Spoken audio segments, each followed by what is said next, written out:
एक तरफ शाइस्ता के ठिकाने पर पहुंची बाबा की पुलिस, तो दूसरी तरफ शाइस्ता बनी अपने गुर्गों की लीडर। क्या बाबा को चुनौती देने वाली है?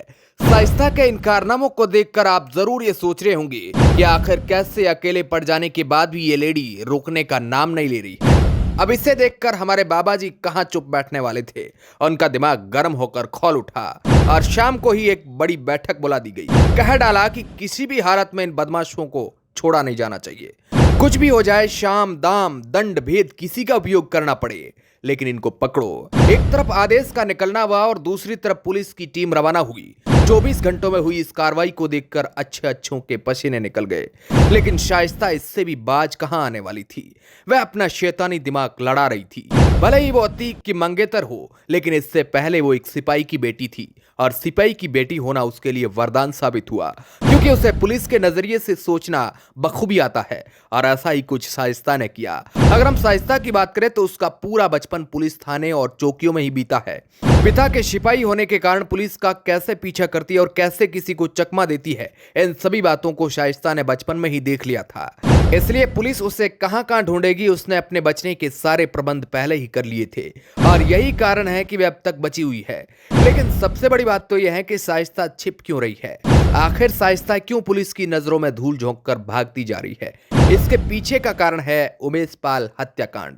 दरअसल उमेश पाल हत्याकांड में सबसे बड़ा हाथ शाइस्ता का ही था, क्योंकि जब शाइस्ता साबरमती जेल में अतीक से मिलने गई थी, तब वहीं पर अतीक और शाइस्ता के बीच उमेश पाल को मारने की चर्चा हुई थी।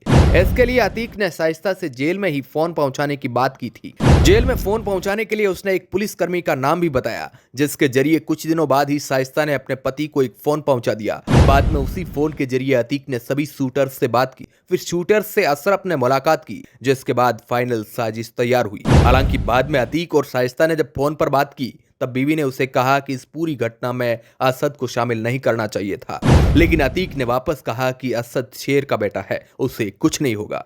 लेकिन अब असद और अतीक दोनों ही मिट्टी में मिल गए हैं और इसी के दूसरे कारण पर नजर डालें तो वो है अतीक के पीछे छोड़ी गई काली कमाई। अतीक की काली कमाई का रुपया इतना है जिसका अंदाजा भी नहीं लगाया जा सकता। यह रुपया करोड़ों में नहीं बल्कि अरबों में है। हालांकि योगी के बुलडोजर ने इनकी कई संपत्तियों को नेस्तना नाबूद कर दिया है, लेकिन जो बाकी पीछे बची संपत्ति है उसका केवल शाइस्ता को ही पता है। और अगर शाइस्ता भी गिरफ्तार हो गई तो उसके रुपयों का क्या होगा? अगर हम अतीक के व्यापार की बात करें तो वो दिल्ली, उत्तर प्रदेश और हरियाणा में फैला हुआ था। ऐसा में इतनी दौलत को पुलिस हाथों कैसे छोड़ दिया जाए? इसलिए अब शाइस्ता इन पूरी दौलत को ठिकाने लगाने में जुट गई है। लेकिन अगर शाइस्ता पुलिस के हत्थे आ जाती है तो इसकी सारी दौलत पर बुलडोजर फिर जाएगा। जो अतीक ने अपनी पूरी जिंदगी में हासिल किया था वो केवल कुछ ही पलों में खत्म हो जाएगा। हर जगह से बर्बाद हुई शाइस्ता के पास सिवाय दौलत के कुछ नहीं बचा है। ऐसे में अब बची कुछ ही दौलत को शाइस्ता खोना नहीं चाहती है, लेकिन वो कहते हैं ना कि बुराई का घड़ा एक ना एक दिन जरूर फूटता है। वैसा ही कुछ शाइस्ता के साथ हुआ। अब देखने वाली बात यह है कि शाइस्ता आखिर कब तक छुप कर रहती है, क्योंकि एक ना एक दिन पकड़ा जाना तय ही है। आपको क्या लगता है, ये चोर पुलिस का खेल कब तक चलने वाला है? कमेंट बॉक्स में जरूर बताएं। धन्यवाद।